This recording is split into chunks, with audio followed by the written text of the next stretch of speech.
Let's talk about question 17, which is about charge sharing, but now we're combining this concept with the state transition matrices, which is the pump reservoir page rank problem you have seen in midterm 1. We're going to apply charge sharing to this concept, and now we're going to be given that the state of the system is basically the charge across each capacitor, and the initial state of the system is that C1 has all the charges there is in the system, and furthermore, each of these three capacitors share the same capacitance. First of all, let's solve part A, which is to find x of 1, which is the first state, which is the state after one transition from the initial. Well, let's figure out what's happening here. At first, I have a C1 independently, and then it's going to be chained to C2.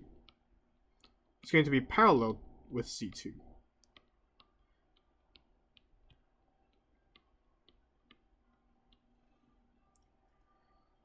We can see from here that C1 and C2, while having the same capacitance, is also connected to the same voltage.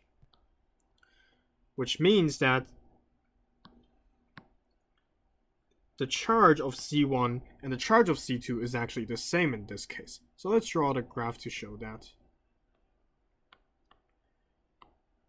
In order to have these two capacitors have the same charge, just because they have the same capacitance and the same voltage across it, the same voltage across it comes from being paralleled, requires to have one half of C1 sent to C2 and one half of C2 sent to C1. So in a sense, we're actually averaging the charges across two capacitors so that we reach this graph. And C3 has nothing to do with this, so we just leave it there. It returns 1 to itself. In the second stage, what happens is that we originally had this C2, which we're just going to write in terms of C2, and then this C2 is then changed to is then parallel to C3. I'm writing this independently to show the original charge of C2 after the first stage of transformation, just so that the calculation becomes slightly easier. So we're facing the same situation as above, which means half of C2 should be shared to C3 and half of C3 should be shared to C2. And since switch 1 is open at this point, C1 will just be there by itself, donating all of it to itself. Again, I need to keep one half of myself in each capacitor. So this is my second stage of the transformation. In other words, if I need an equation between x of n and x of n plus 1, what I do is I first apply the first stage of transformation, which is the sharing between C1 and C2. That written in state transition matrix is going to be equal to, so I donate half of it to myself for C1 and C2, while C3 donates all of it to itself. Meanwhile, C2 donates half of it to C1, C1 donates half of it to C2. And I do a very similar thing for the second transformation. Note that since the first stage came before the second stage, we need to put the first stage closer to the state vector so that this will make sense. The order of the transformation is actually very important here. So now now that I have gained this formula about how to get x of n plus 1 based on x of n, I just need to say that this matrix, actually I'm going to multiply the two matrices first using Mickey magic of like this, like that. So I just perform a very ordinary matrix multiplication here while doing this slightly mentally. Hopefully that was the right one. And x of n is equal to, in this case we're using x of 0, so we could just use 1, 0, 0. And that will give us the result of 1/2, 1/4, 1/4, which is then equal to x of 1. While solving part A, we also have solved part of part B, because part of part B is about determining the matrix such that t times x of n is equal to x of n minus x of n plus 1. And then we actually solved that out already by multiplying the two stages of transformation. So the answer would just be the matrix would just multiplied out.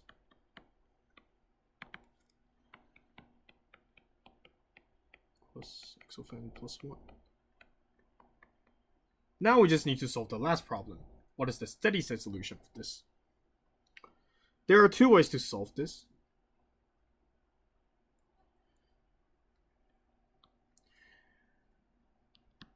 The first way to solve this is to notice that sharing will be fine, or that sharing will the sharing will continue on, but be stayed at the same stage, or that sharing will be somehow stagnated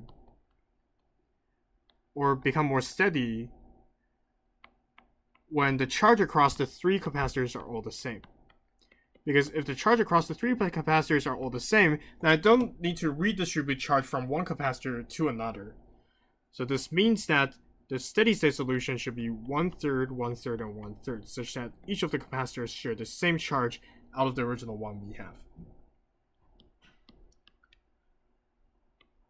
The second way is to notice that a conservative state transition matrix will always have an eigenvalue of 1.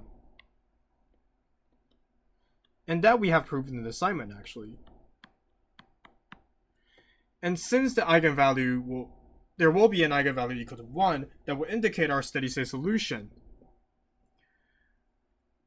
And we also know that t times this new state,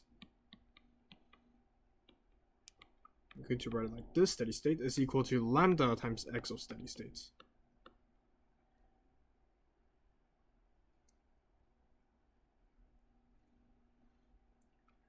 So what I could do is that I could figure out what this x of steady state is. So first of all, x of steady state's norm has to be 1.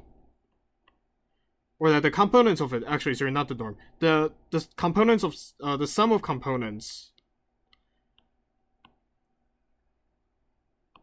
has to be equal to 1. And the fact that there's a lambda, there's an eigenvalue equal 1 just tells us that there's a steady state solution.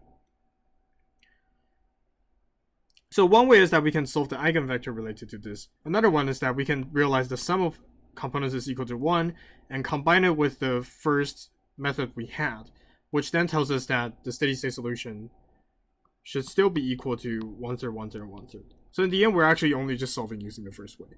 If we want to use the second way, we'll then have to solve for the eigenvector using the fact that eigenvalue of 1 exists. But then that's mathematically tedious, and as mathematicians, or maybe as EECS students, we prefer the lazy way. So then first way is also a very good way to solve the problem. And thus we have solved the problem.